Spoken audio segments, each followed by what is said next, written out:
36 En Ontario, on parle d'une diminution de 14 et dans le reste du Canada, les vols auraient chuté de 17 par rapport à la même période en 2023. Les données ont été publiées par l'organisme spécialisé dans le domaine de l'assurance Équité Association et ce sont des résultats qui découleraient de la collaboration, je le disais, là, des gouvernements fédéral et provinciaux, des corps policiers et de l'Agence des services frontaliers.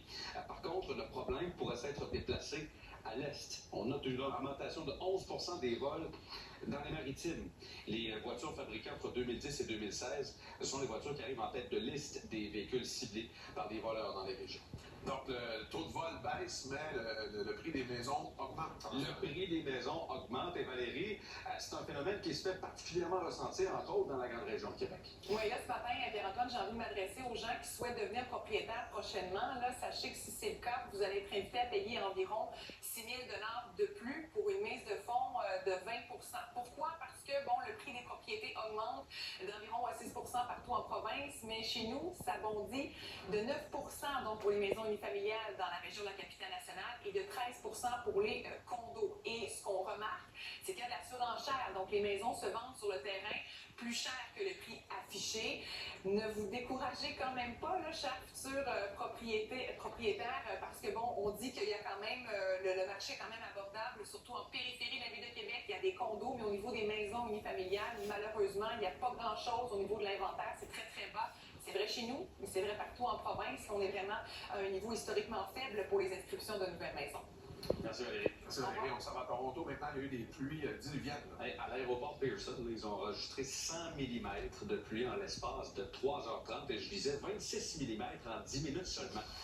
C'est beaucoup d'eau, ça. La rivière Don, que vous voyez, est sortie de son lit et l'eau s'est accumulée rapidement sur des artères de la ville Reine. Des bâtiments, des maisons ont été inondés. Plusieurs voitures, vous le voyez, se sont retrouvées submergées. Heureusement, personne de blessé. Chez nous, comment ça se passe, Géraldine, à la météo?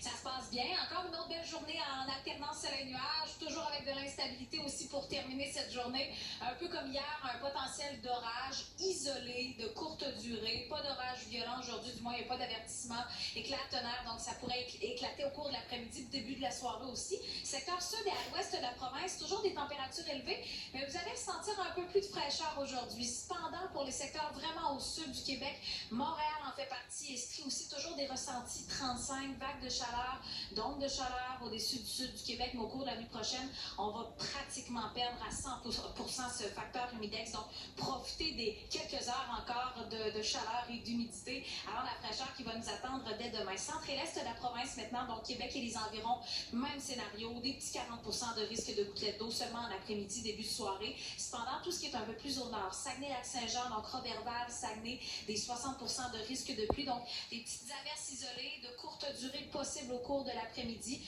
Vous aurez d'ailleurs quelques percées de soleil quand même aujourd'hui. Ça reste une belle journée. Elle ne tombe pas à l'eau, mais l'instabilité nous guette encore pour terminer ce mercredi avec de belles petites percées de soleil. Donc, plus à l'est aussi, c'est chaud. D'ailleurs, péninsule gaspésienne, Carleton et Gaspé, des ressentis 37 aujourd'hui. Après le soleil d'hier,